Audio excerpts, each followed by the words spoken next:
Welcome to Market Pulse by SC Securities and Daily FT. Today, we are focused on the apparel industry. The apparel industry is one of the most prominent export-oriented industries of Sri Lanka. And today, we are privileged to have with us Mr. Dilanka Jinadasa, the Chief Executive Officer of Hela Clothing. Dilanka, welcome to Market Pulse. Thank you for having me. So, Dilanka, to start off the conversation, give us a brief introduction about yourself and also about your company, Hela Clothing. So I'm the group CEO for Hela Clothing, and Hela is an apparel manufacturer, Sri Lankan origin, but over the last 5 to 6 years, we ventured abroad, starting off in East Africa with our first plant in Kenya, and then expanding over to Ethiopia, and now over in North Africa with Egypt. Today, we've got 15,000 employees across these 4 countries, and we manufacture and ship over 8 million pieces a month. So, if I take your attention to the apparel industry per se, and currently Sri Lanka is facing a challenge due to the currency devaluation, and when it comes to export-oriented businesses, apparel industry is one of the most prominent. And in your view, how important is the apparel industry for Sri Lanka? I think as at right now, apparel is a very important one. I think last year, nearly 40% of Sri Lanka's foreign remittances came through the apparel industry, so it's almost $1 out of $2. It employs over 400,000 people across the country directly, and then indirectly even more. So it's definitely an important one and an important foreign exchange earner, especially at a time where the country is having a major shortfall of it. And what are the macroeconomic factors that directly or indirectly affecting the apparel industry? From a global standpoint or from a local standpoint? I think from a local standpoint, being a US dollar denominated business, we are not too adversely affected from the rupee depreciation. I think there is a perception that depreciation helps exporters. I wouldn't agree on that completely. I think it doesn't become a disadvantage, but generally the depreciation benefit is lost because your cost of production goes up. And we have to pass on some of that benefit of the depreciation over to our employees because the cost of living goes up, and we need to compensate for that. So from a local macro standpoint, we are not too disturbed by the rupee depreciation or anything like that. It's really how do we have a conducive environment to really thrive in a situation where the whole industry is seeing unforeseen demand.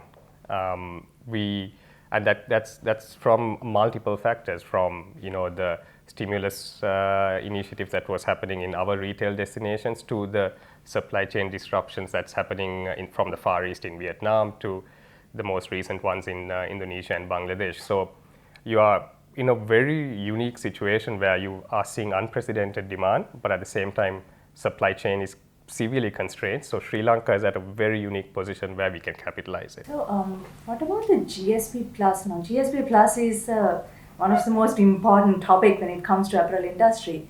And if I may ask you, how much it is important for Sri Lanka, and what do you foresee in the future? What is going to happen with GSP Plus? I think that's a good question, and it's one that's been debated. My personal opinion is that I think GSP is important. It's not a major disadvantage if we lose it, because I think all of us in the industry knew that prior to the pandemic, GSP was to expire in 2023. And we as a business have been ready for an era of post-GSP. And the main way to tackle that is you have to move up the value chain. I think as a business, the day you stop competing on price and you start competing on value offerings, then this could be through giving supply chain solutions, giving design solutions to the brands, then you are at a position where you are able to compete on things other than price. But that said, I think why GSP is important, or the way we lose GSP is important, is the perception it creates within the retail markets that we serve. So it's important that we maintain, as a country, that reputational, as a country, I think it's important that we maintain the reputation of good governance and the social etiquette, so that we don't have a negative light shining on us. If I ask how dependent we are on GSP Plus, in your view, it's not too significant? I think it's a mixed bag. I think there will be certain corporations or certain manufacturers who would be somewhat more dependent than others.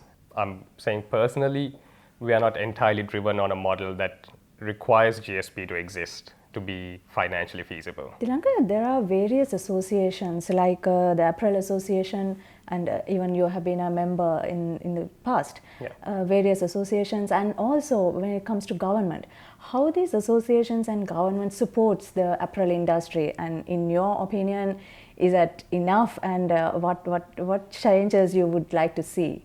So this is a very important relationship that we have between the association and the government. And there are various associations that represent the apparel industry. And what these associations collectively do, especially through JAF, is that they voice out the concerns that the industry players have so that the government hears them and gives solutions to those concerns. And very recently, a great example is how JAF reached out to the government to get support to prioritize the apparel industry and exporters in general to get vaccinated.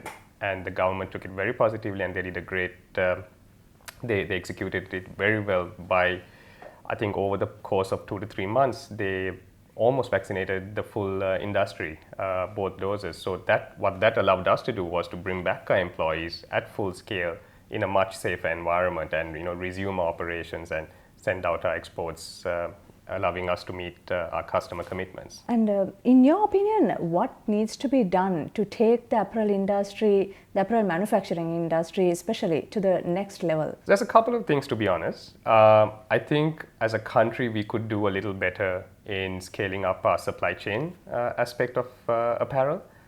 There are some great fabric mills and trim suppliers, but still, for a $5 billion industry, the country imports over $2 billion worth of fabrics annually. So I think there is a huge captive market that we can capitalize on by localizing and either expanding the current fabric players or adding new players. The government is acknowledging that and have demarcated a place near Batticlo, which is purely focused around setting up supply chain mainly around fabrics. So I do think that will support and give impetus to grow the industry above that $5 billion mark that we're currently having. And I think the next is for the industry to really scale up outside the country. I don't think it's necessary for everyone to be operating out of Sri Lanka. What we should really do is we should export our expertise, take our core competencies and set up in other strategic countries as well, with treating Sri Lanka as like your design, development, innovation hubs where you do your global procurements, and then do the mass manufacturing outside in countries that have populations that can support mass manufacturing. So I think those two key initiatives, if we drive it right, we should be able to see more dollars being repatriated back here to Sri Lanka and grow the industry or the industry players overall. So in that case, what is unique with Sri Lanka, and compared to the peers when it comes to apparel manufacturing, how unique we are and what are the differences or advantages we have, the competitive advantages? I think there's a lot of competitive advantages. I think the one is the fact that we've got a very mature industry, an industry that has been fairly thriving over the last 2 to 3 decades. And a major reason for that is the strategic relationships that we have built with the customers that we serve. If you look at the categories that Sri Lanka exports in scale, as far as apparel is concerned, we are servicing those brands who are championing those categories globally. Be it in sportswear, be it in lingerie or underwear. A lot of those brands, a lot of those global brands have their top suppliers coming from Sri Lanka or Sri Lankan suppliers who've got plants globally. So as you correctly touched upon, these customer relationships is paramount in the apparel industry, and you are very successful in keeping up relationships and also building upon relationships with the customers. And you are successful in bringing down very famous global brand houses. And what is your secret in building relationships with the customers? My colleagues seem to think that I have a problem saying no. I don't know if that's a good thing or a bad thing, but it's it's really around. I think we, especially when we look at Hela, we know our purpose in this industry. It's and the relationship we have with the customers is that we come to work on a daily basis thinking, how do we solve the problems that our customers are going through? Be it in lead times, be it in sustainability or just having great product at the right time at the right price. So what we do on a daily basis is really see and understand the problems that they are facing and then give solutions to that. And at times we even help them realize some of the problems or the bottlenecks, pain points that they're going through, and we flag it up and also propose a solution. So that sort of relationship has built trust over time, and now it's come to a point where the customers come to us whenever they have a problem and say, how can you guys help us solve this? So does it work both ways? When you're in trouble or with the COVID situation, there are a lot of challenges the apparel industry faces. So how does the customer support you? It definitely works both ways. I mean, especially if you have the sort of strategic relationships that we have with our customers. I mean, we don't serve a huge number of brands. We serve, 8 to 10 brands at maximum, within that $250 million that we export. But within those brands that we serve, we are that top 1, 2, or 3 supplier for them.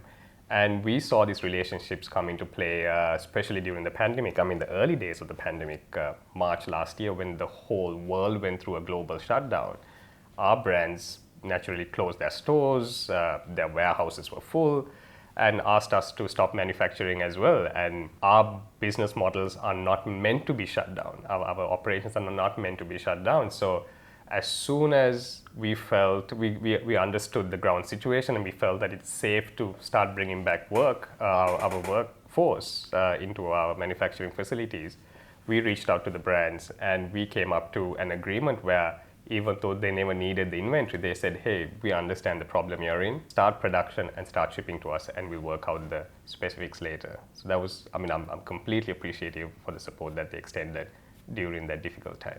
And Dilanka, we have seen a migration of the apparel manufacturing out of China due to various reasons. US trade-offs is one, and also these COVID-related shocks in the supply chain. So in Sri Lanka, how do we take a tangible benefit out of this migration, and how Hela is strategically taking advantage of this migration? Right. I mean, so the migration from China, it's difficult for us to capitalize on all of it. The industry in China is anywhere from $180 billion to $200 billion, and Sri Lanka's at $5 billion. So even if 1% of China migrates over to Sri Lanka, it's effectively a 50% growth in our industry, and that's a growth we can't handle right now because we don't have that population to support that sort of growth.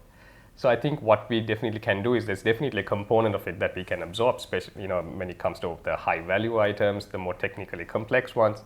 And then the Sri Lankan manufacturers who have a global presence has a better chance to capture it because they've got more scalable locations globally, again, be it near shore, Africa, or even in the Indian subcontinent. So I think more than a country, I think it's the Sri Lankan vendors or the Sri Lankan manufacturers who's got a global presence that's got a better chance to capitalize on this China migration. And also Hela has already set up factories in Africa, Kenya, and Ethiopia as well, respectively. Yeah. And apart from that known benefit from the African Growth and Opportunity Act, what are the other reasons that for you to moving to Africa, and why Africa is considered as the next opportunity in the apparel industry? Right. So why we ventured into Africa was because in 2014 we decided that we needed to be international. We can't be a standalone Sri Lankan entity. And at that time we had the option of going to Bangladesh, just like most other manufacturers, but we realized if we go to Bangladesh in 2014, we'd probably be one of the last to enter Bangladesh. We could have ventured into Vietnam chasing TPP at that time, but then we would have probably been the one before the last to enter Vietnam. So we kind of thought, where could we have a first mover advantage? And Africa was gaining a bit of traction. Everyone knew of it as the final frontier for manufacturing. So we thought, okay, let's enter Africa through Kenya. Why we entered through Kenya first was because of the maturity the country has. It's got a very stable political system, the infrastructure works great, whether it's power or ports, and their first language is English, along with Swahili. So that allows us to recruit good middle management, top management. It allows us Sri Lankans or our expatriate staff to go and set up and work in a more collaborative fashion. So we thought let's set up in Kenya first. Let's treat it as our beachhead, understand the landscape of East Africa and Kenya in general, and then venture out within Africa. So we set up in Kenya in 2016, and then once we reached a certain level of scale, we ventured into Ethiopia in 2017, and then 2021 we ventured into North Africa with Egypt. So each of these countries have a different value proposition, and it's not just AGOA, it's great workforce, it's great infrastructure, and even things like access to cotton. So a variety of these combinations makes it a great place to manufacture apparel. So how does this shift treats you so far from that time period, and now do you see a clear shift in your business? Well, it's I would say an evolution of our business model, and it was great for us because it was kind of a double-edged sword for us, because when we set up in Africa, there was incremental business that came in, but then when the brands realized the benefit they were getting, whether it's through good cost or whether it's through duty benefits, they were like, hey, migrate some of that business you're making in Sri Lanka over to Africa as well. So it was a bit of a double-edged sword at the start. But what that eventually made us do was we had to move up the value chain in Sri Lanka and start producing those technically complex garments that cannot be manufactured in countries like Kenya, Ethiopia, or Bangladesh. So what happened was, we decided and we strategized where all our basic core products, we migrate over to Africa where it can be manufactured more efficiently, and then move up the value chain over here in Sri Lanka. And Dilanka, with the onset of the pandemic, do you see a clear change or shift in the customer demand for certain apparel items, and do you think it is going to last for long, and is it temporary? It's very difficult for anyone to say.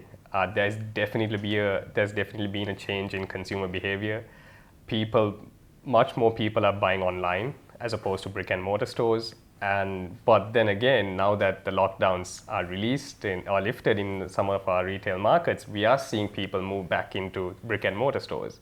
But what a lot of experts predict is that they will go there for the experience, but people will go back to the e-com channels to purchase their clothing because they were forced to go down that channel during the lockdown, and that has now become a norm. So whereas most leading brands would have about anywhere from 10 to 30% as e-com, where e-com is a part of their distribution channel, and the balance coming from brick and mortar stores, I feel like that shift will change.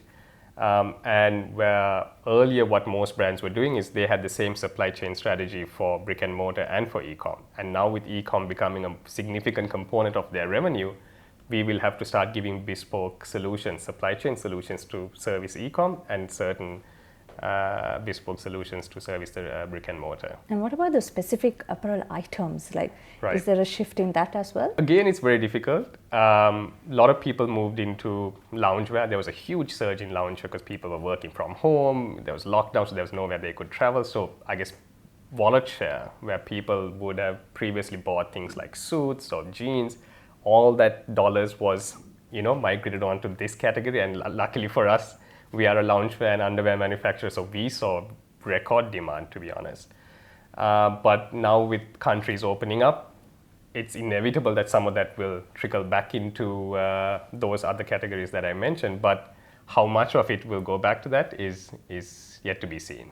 And also, do you see a model change when it comes to apparel manufacturing, where most of the countries would be going out of Sri Lanka to countries where the labor cost is much lower than Sri Lanka, and also Sri Lanka is becoming more of an innovation hub. Do you see a model shift like this, and what's the future you see? I don't think the shift will come purely because of cost, because Sri Lanka, to be honest, is not extremely expensive. I mean, we are, I would say, 1/3 the cost of Turkey, but Turkey's got 5 times the industry as us. So I don't think cost is the only reason why people would move out. I think the real bottleneck would come from capacity. I think where Sri Lanka will struggle to cross the 10 billion mark later down the years would come from the lack of having sufficient population to manufacture that sort of a demand. So I really do think that Sri Lanka should focus on being a knowledge hub, on being a design and innovation hub, and really focus on being being that hub and doing the mass manufacturing outside in countries where it's more efficient and feasible to do so. So now if we go into addressing the elephant in the room, Hela is going to become a listed company and going for a public listing. And where do you stand at the moment, and what do you offer to the investors? We are very excited about it. We are extremely excited. It's something we as a team has dreamt about for years. And there's various benefits of being a listed company. I mean, besides the whole capital raise, being a listed company brings in that good governance which allows us to work with global brands in whether it's joint ventures, whether it's co-investments and things like that, because the reputational risk comes down given that you're regulated in a listed environment. So that's definitely one. The opportunities when it comes to M&A is immense, because your M&A doesn't have to happen with just cash. Your stock can be a form of payment, and that allows us to scale up in a more efficient manner as well. So I think the benefits are endless, but most of all, Hela is probably the only one, if not one of the first, to have an ESOP scheme for our leadership and our employees. And the fact that we are now in a list, and now that we are a listed company, that makes their stock a lot more liquid and worthwhile. So it's a great asset that our employees own, and it helps us to align the incentives and the strategies between our shareholders and our employees on a medium to long term basis as well. So your employees are becoming shareholders as well, part of the company, and yes, they're also working towards the value creation. Exactly. I mean, our employees were always shareholders, but this puts them at a different platform, and how we foresee our future is where we try to have as much employees, or if not all, to be shareholders one day. And where they eventually stop becoming employees and they start becoming partners. So Dilanka, where do you stand at the moment when it comes to your IPO, the listing process? Where do you stand? So we've just submitted a SEC application, and we're on track to submit our CSE application towards the end of this month, and hopefully have the listing approved over the next few months. And what do you offer to the investors who are coming and buying your IPO shares? What is your offer? Our vision is for Hela to be sort of a proxy to the apparel industry. I mean, everyone understands how important the apparel industry is for Sri Lanka. I mean, the industry is synonymous for Sri Lanka, and it's a great tool for them to be part of the industry, which might have not been an opportunity or a possibility before. And they are investing in a local company, but gets exposure globally. So dollar revenue, a natural currency hedge, and access to probably Sri Lanka's largest or most profitable sector is really what's at stake for them. And in your opinion, how important is the equity markets for the local businesses, and how the businesses should take advantage of the equity markets? I personally think it's very important. It allows them tools to scale up. It allows them tools to scale up globally. And again, I'm very conscious to the fact that no matter which industry you're in, you should look at the globe or the world as your market, and not just Sri Lanka. And listing it on the CSE or being a listed company is just one of those avenues that allows you to capture that opportunity in a lot more efficient manner than just pure organic growth and running it as a private company. I must admit that there is pros and cons, but I think the pros definitely outweigh the cons. So Dilanka, to conclude, from the investor's perspective, what is the future for apparel industry, and what future holds for the apparel industry and the investors who are investing in the apparel industry sector? Right. I mean, one of our proudest feats is that we are the largest manufacturer in Kenya. $1 out of $5 shipped from Kenya is from Hela, and we are the largest in Ethiopia. We expect to be the largest, at least in the intimates category, in Egypt as well over the next 3 to 4 years. And we are proud of that as a company and as a country, where a Sri Lankan company is holding those sort of positions. And what we would love to see is for other players also to have similar commanding positions in other apparel hotspots as well, and see Sri Lanka spearheading that apparel manufacturing revolution. Great. And thank you, Dilanka, for joining with us today despite your busy schedule and sharing your great insight with us. Thank you very much. Thank you for having me. And thank you for watching Market Pulse, and we will meet you soon again with another exciting episode.